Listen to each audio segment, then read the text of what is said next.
Hello everyone, welcome to my another blog. তো আজকে তোমাদের সাথে একটা ছোট্ট মিনি ব্লগ শেয়ার করছি। এই ভিডিওটা ছিল অনেকদিন আগের করা একটা ভিডিও।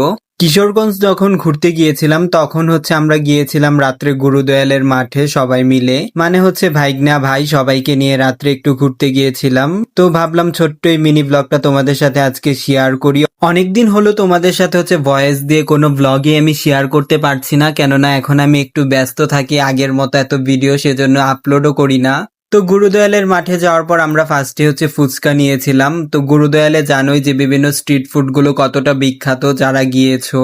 তো যাই হোক, ফার্স্টে ফুচকা খাওয়ার পর আমরা পার্কে আবারও ঘুরছিলাম, আর এদিকে ভাইগনা বেলুন ফাটাবে, তো সেটাই সে প্র্যাকটিস করছিল, আর এদিকে আমি দাঁড়িয়ে দেখছিলাম। তো এটা করার পর আমরা আবারও পার্কের বিভিন্ন জায়গাগুলো ঘুরে দেখছিলাম, আর এখানে তো আমি কয়েকবার গেছি। তো যেহেতু ব্লগ করি, ভাবলাম তোমাদের সাথে ভিডিওটা শেয়ার করি কি কি করলাম এইবার গিয়ে।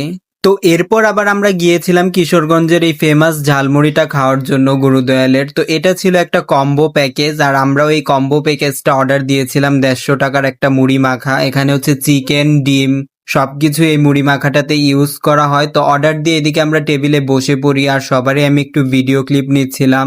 তো ফাইনালি কিন্তু এই যে আমাদের মুড়ি মাখার এই কম্বোটা চলে আসে। মুড়ি মাখানোটা দেখেই মনে হচ্ছে যে অনেকটা পরিমাণে ভালো হয়েছে, আর এইদিকে টেস্ট করার পালা। ফার্স্টে ভাইগনাকে বললাম যে কেমন হয়েছে, সে বলল খুব ভালো হয়েছে। তো এইদিকে আমার ভাই তো ক্যামেরার সামনে আসবেই না, সবসময় মুখ ঢেকে রাখে। আর এরপর আমার টেস্ট করার পালা। তো মোটামুটি বলতে আমার কাছেও ভালোই লেগেছে, তবে যে বেশি ভালো তাও নয়। তো খাওয়া দাওয়া শেষ করে পার্কে আমরা আবার একটু ঘুরছিলাম, আর আজকের ভিডিওটা এখানেই আমি শেষ করছি।